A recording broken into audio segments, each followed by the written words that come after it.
Hello दोस्तों, स्वागत है आपका हमारे इस YouTube चैनल पे। दोस्तों, कहानी को शुरू करने से पहले एक जरूरी बात, अगर आपने चैनल को सब्सक्राइब नहीं किया है तो पहले आप जल्दी से चैनल को सब्सक्राइब कर दीजिए ताकि आपको हमारी आने वाली नई नई कहानियों की जो नोटिफिकेशन है वो आपको सबसे पहले मिलती रहे। तो चलिए दोस्तों, बढ़ते हैं हमारी आज की कहानी की तरफ। हमें उम्मीद है कि आपको हमारी ये कहानी जरूर पसंद आएगी। सुनीता की शादी के बाद उसकी ससुराल में पहली होली थी।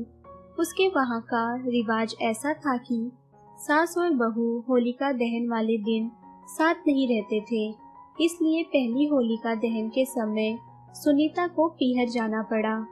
उसके पति रोहन ने उसे कहा कि मैं तुम्हें धुलेरी के दिन बुलवा लूंगा।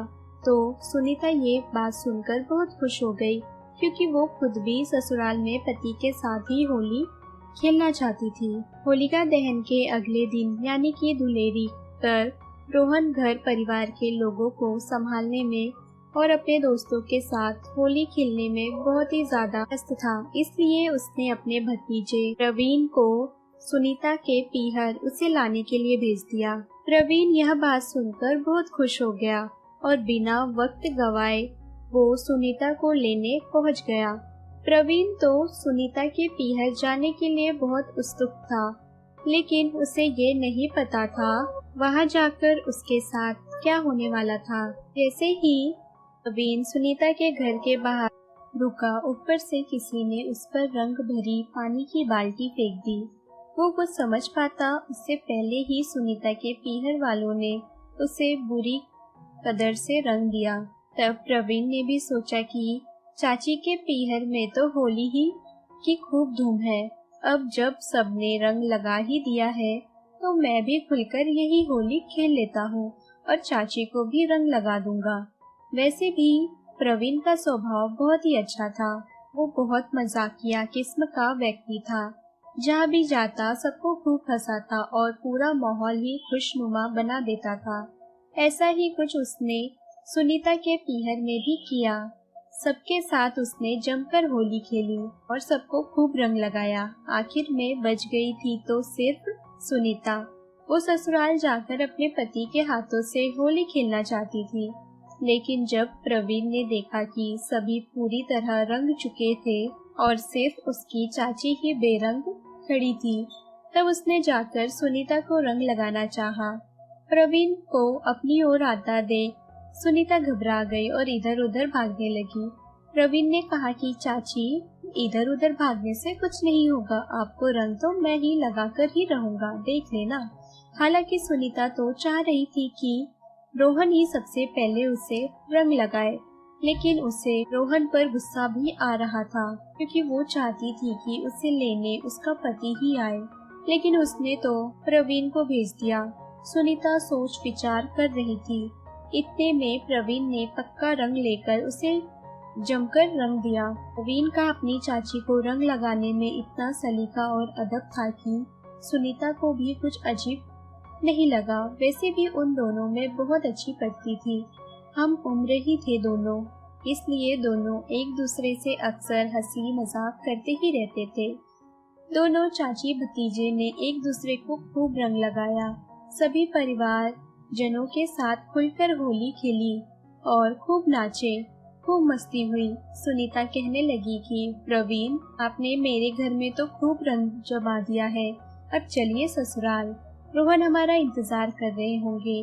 इधर रोहन सोच रहा था कि सुनीता को मैं ही सबसे पहले रंग लगाऊंगा, लेकिन उसे क्या पता था कि दोनों चाची भतीजा पूरी तरह रंगे हुए आएंगे और पहले ही एक दूसरे के साथ होली मना चुके होंगे। जैसे ही प्रवीण और सुनीता घर पहुँचे तो उन्होंने देखा कि ससुराल में तो पूरा माहौल काफी फीका था। सुनीता को देखते ही रोहन भी चौंक गया, क्योंकि कहा तो वो ये सोच रहा था कि वो सुनीता को सबसे पहले रंग लगाएगा, और कहा अब सुनीता ने आते ही उसे पूरी कदर से पक्के रंग में भर दिया। प्रवीण ने भी आते ही माहौल में जान डाल दी और सबको रंगना चालू कर दिया। रोहन ने टोंट कसते हुए प्रमोद से कहा कि मैंने तुम्हारी चाची को लाने भेजा था, होली खेलने नहीं। 1 मिनट के लिए तो सभी चौंक गए और सुनीता भी यह सुनकर हैरान हो गई। पूरा माहौल एकदम से शांत हो गया और प्रवीण अचंभे से अपने चाचा की ओर देखता ही रह गया। इतने में रोहन की हंसी फूट गई और वो कहने लगा कि अब डरो मत, मैं तो सिर्फ मजाक कर रहा हूँ, बुरा ना मानो, होली है। रोहन के इस मजाक पर सभी खिलखिलाकर पड़े और एक दूसरे के साथ वो होली खेलने लगे। सुनीता को रंग लगाते हुए रोहन को बहुत खुशी हो गई थी, क्योंकि वो इसकी पहली होली थी अपनी पत्नी के साथ। और वो सुनीता से कहने लगा कि मुझे माफ कर दो, मैं तुम्हें लेने नहीं आ सका, लेकिन अच्छा ही हुआ, अगर मैं आता तो वो रंग नहीं जमा पाता जो प्रवीण ने आकर जमा दिया। उन्होंने बहुत होली खेली। सोनम बात ही कुछ और थी। सुनीता ने भी इस बात पर सहमति जताई और दोनों पति पत्नी ने अपनी पहली होली बहुत ही प्यार से एक दूसरे के साथ मनाई। इतने में प्रवीण कहने लगा कि चाचा चाची एक दूसरे को रंग ही लगाते रहोगे या हमारे साथ भी यहाँ पर आके नाचोगे भी? तो दोनों आपस में खोए हुए हो, अब यहाँ पे आ जाओ। सुनीता मन ही मन सोचने लगी कि कहा तो यहाँ माहौल इतना फीका था और अब प्रवीण ने आते ही रंग जमा दिया। अब बहुत खुश थे। सचमुच कुछ लोग होते ही इतने खुश मिजाजी हैं जो जहाँ जाते हैं वहाँ खुशियाँ बिखेरते हैं। सुनीता भी प्रवीण के स्वभाव से वाकिफ तो थी, पर आज पहली बार उसने प्रवीण के साथ इतना वक्त बिताया था। उसे बहुत अच्छा लगा।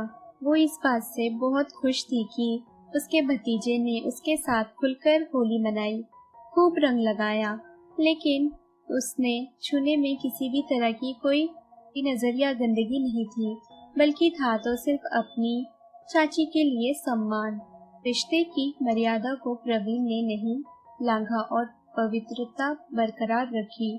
आज सुनीता के मन में प्रवीण के लिए इज्जत और भी ज्यादा बढ़ गई थी, क्योंकि वो बहुत अच्छे से जानती थी कि कहाँ तो लोग होली खेलने के बहाने औरतों को गलत तरीके से छूते हैं, अश्लील हरकतें करते हैं, यहाँ तक कि रिश्तों की मर्यादा भी वो लोग भूल जाते हैं।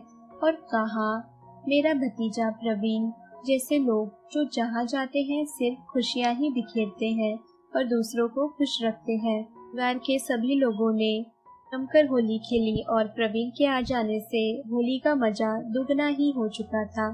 सब बेहद खुश थे, नाश्ते पकवान सब बनाए गए, सबने खूब मजे लिया। तो दोस्तों, ये थी हमारी आज की कहानी।